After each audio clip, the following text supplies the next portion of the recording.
From time to time, I will post things on social media without really thinking too deeply about them. I'll just say something, an observation that I'm making. And sometimes those posts sort of blow up a little bit. Yesterday, I made one such post, and it reads, I'm pretty much convinced that a lot of the "it just works" conversation when it comes to Mac over Windows or iOS over Android is really just a familiarity issue these days. People feel like things don't work as they should because they're not familiar with the OS. People are mistaking their rightful personal preference with objective fact. Now, I did not mean this in any sort of inflammatory way. It was just simply an observation that I was making. I've noticed that in myself, if I am handed an iPhone or an iPad or a Mac computer that I have to try and troubleshoot, like at my family's house, I am instantaneously lost. It makes no sense to me. The UI seems clunky and strange. And in inverse, if I handed one of them my Android phone, they would feel extremely lost. What I was trying to say here is that people just like what they like. They're familiar with what they are familiar with. In this video, I want to dig into this a little bit more. Again, not being inflammatory. I'm not trying to say Android's better than iOS or Windows is better than Mac. The operating system that's best is the one that's best for you, right? But what I want to kind of highlight is something that I mentioned in this second post here, the reply I made to my own post.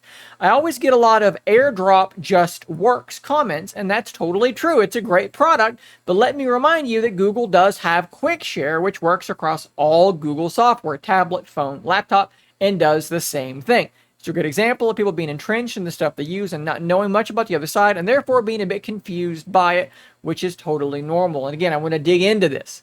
I'm going to grab my Android phone, maybe a set of Google earbuds, and a Chromebook. And I want to kind of show you guys the sorts of, maybe you would say, Apple-esque synergy, the "it just works" qualities of these devices. Again, not because I'm trying to prove that one is better than the other, but just to sort of highlight some of these things that I feel like a lot of people from this conversation, in which there are a lot of replies, people don't seem to really know. So I've got my Asus Chromebook Plus here, and the first thing that I want to show you that I think is just really cool is the fact that you can set up your Android device so that it is linked to this device. Rather than having to enter my PIN to get into this device, all I need to do is unlock my phone, and it's going to bypass that and allow me to just immediately log in. Now, once you've set that up, you also have access to this phone hub, which is going to just basically sync a lot of stuff from your Android phone to your Chromebook. If I click on this little thing down here, you can see some of the stuff that's going on. Some stuff I was working on this morning in my Chrome browser, some pictures I've recently taken or screenshotted on this device, as well as the ability to instantly turn on my hotspot from my phone. So let's say I'm out and about. I don't have to pull my phone out and turn on the hotspot. I just simply open it up, they connect, I turn that on, and boom, there it is. I can change my notifications, I can locate my phone, see the battery, see the signal. This is really, really cool. So like I kind of mentioned earlier, I hear people all the time mention how great AirDrop is, and fair enough, it is quite great. But there is something just like that with Android devices that works between Android phone to phone, phone to tablet, and in fact, phone to Chromebook. It's called Quick Share. It used to be called Nearby Share, but they've rebranded it. It's been Quick Share for a little while now. This has been a thing for like 4+ years, and a lot of people don't know that it exists. Any file, whether you're copying text, it's a video, it is a photo, it is any file on your phone, you can send it this way. So we're just going to grab this photo from my phone. We're going to click on Share, click on Quick Share, and you should see this pop up, and that is the Chromebook that is in front of me. I'm going to click on that, and we should get a pop-up on the Chromebook that shows this image being transferred. And as you can see, it's actually pretty fast. I use it fairly regularly, even sending files to my Windows PC where a Quick Share app can be installed. But I use this a decent amount, and it works really well pretty much all the time.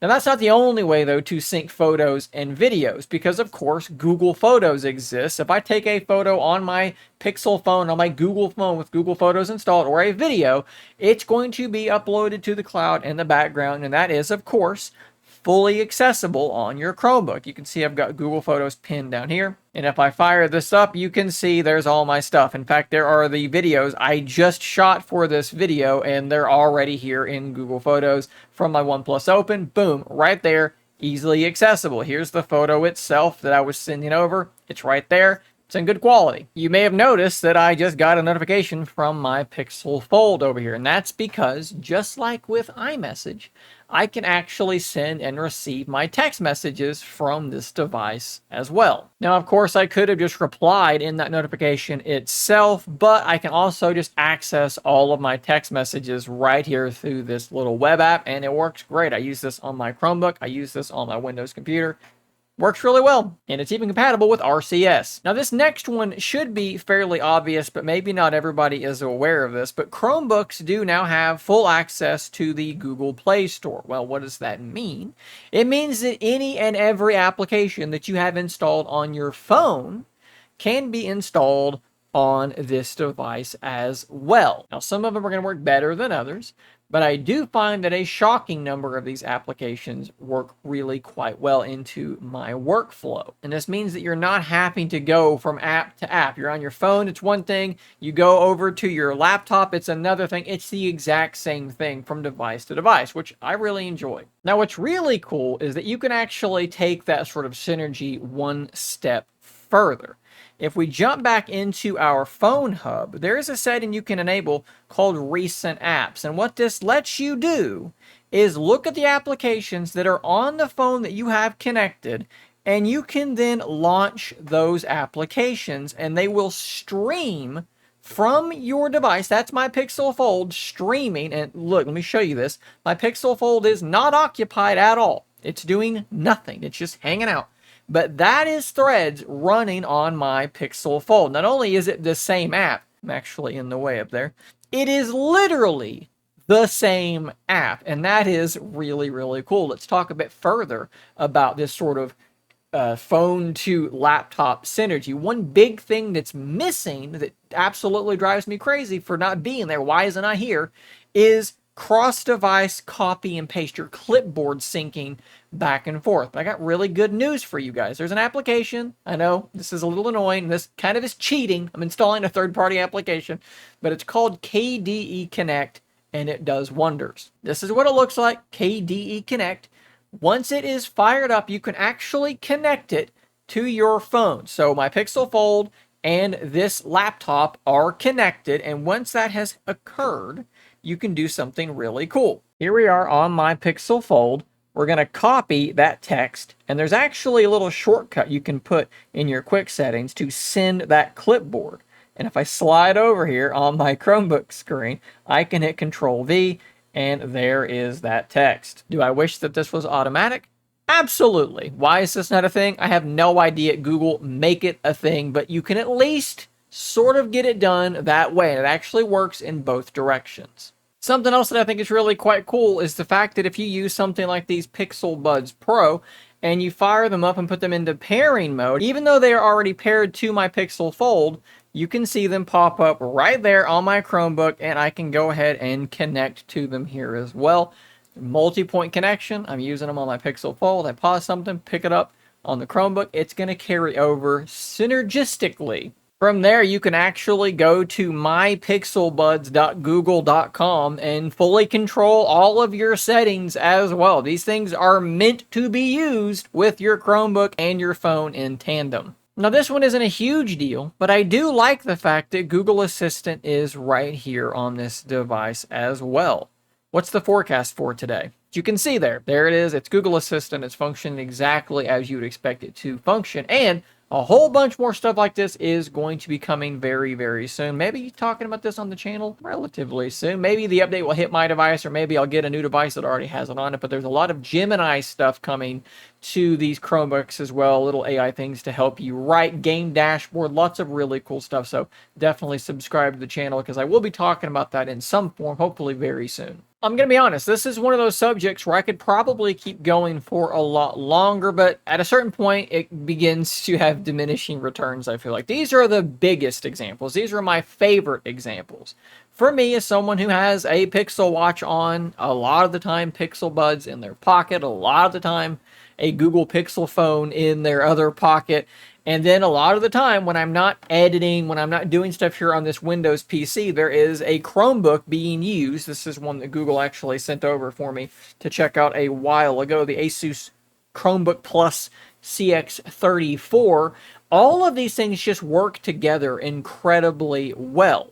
Absolutely, when you inject another operating system from another company and you start talking about kind of pairing Windows with Android, things do get a little bit weird. But if we go back to that initial post talking about it just works, if you stick with Google stuff, like I am kind of giving you this sort of scenario, Chromebook, Android phone, Pixel earbuds, something like that, or at least it doesn't have to be a Pixel phone or Pixel earbuds, just modern Android stuff. A lot of earbuds have that quick connect and multi-point functionality, things like that. So if you keep it all Google, Android, Chrome OS, that kind of stuff, to me, it seems as though it just works really, really well. A whole bunch of stuff is syncing from device to device.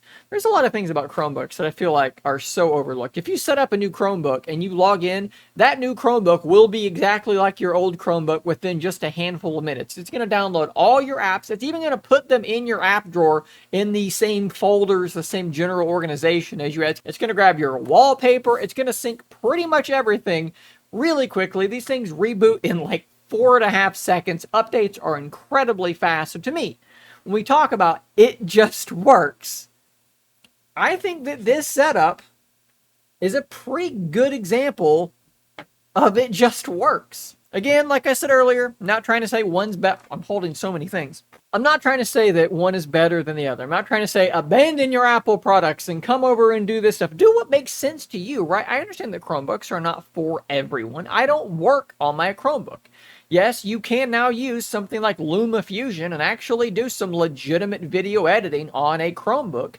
But I'm set up here. I'm using OBS. I have a cam link. I have a Sony, proper camera here that I film with. I have my video editor. All my files are here. I'm not going anywhere from this, okay? So I get that.